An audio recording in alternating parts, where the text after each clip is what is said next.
Hello students, welcome back to Navodaya online academy. So ఈరోజు మీకోసం ఇంకో ట్రిక్ ద్వారా మీ ముందుకు వచ్చానన్న. అదేంటంటే divisibility rule. So divisibility rule అనేది లేకుండా పేపరే ఉండదన్న. సో కంపల్సరీ క్వశ్చన్ వస్తుంది, దాన్ని చాలా ఈజీగా ఎలా చేయాలనేది సో ఈ ట్రిక్ ద్వారా తెలుసుకుందాము. So let us see the question. So if 458162 star 7 is divisible by 9, then find the digit star. So ఈ క్వశ్చన్ ఇచ్చాడు, 9తో డివిజిబుల్ అవుతుంది అని చెప్తుండు, స్టార్ని ఫైండ్ అవుట్ చేయమని చెప్తుండు. సో దీన్ని మనం ఎలా ఈజీగా సాల్వ్ చేయాలి? ఫస్ట్ 9 డివిజిబుల్ అంటే ఏంటన్నా అంటే it is sum of the digits. ఏంటనేది sum of the digits. So చాలామంది ఏం చేస్తారంటే ఈ అన్ని డిజిట్స్ని యాడ్ చేసుకుంటా 9తో డివిజిబుల్ చేస్తారు.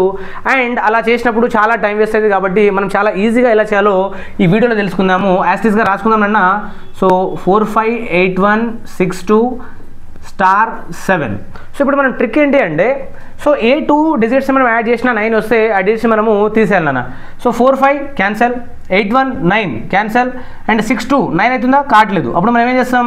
67 9 అవుతుందా? కాదు. అప్పుడు ఏం చేస్తాం అంటే 279 అవుద్ది. 279 అవుద్ది. ఇప్పుడు ఇక్కడ స్టార్ ఇచ్చాడు మనకి, ఇక్కడ ఎంత మిగిలింది? 6 మిగిలింది. సో ఈ స్టార్కి ఎంత యాడ్ చేస్తే 9 వస్తుంది అనేది మన క్వశ్చన్. ఈ స్టార్కి ఎంత యాడ్ చేస్తే 9 వస్తుందో చూడాలి. సో ఆప్షన్ చూద్దాం. మనం ఇక్కడ 6కి 5 యాడ్ చేస్తే వస్తుందా? రాదు. క్యాన్సల్. 6కి 6 యాడ్ చేస్తే 12 9 రాదు. క్యాన్సల్. 6కి 3 యాడ్ చేస్తే 9 వస్తుందా? వస్తుంది. సో ఆన్సర్ ఏంటన్నా 3.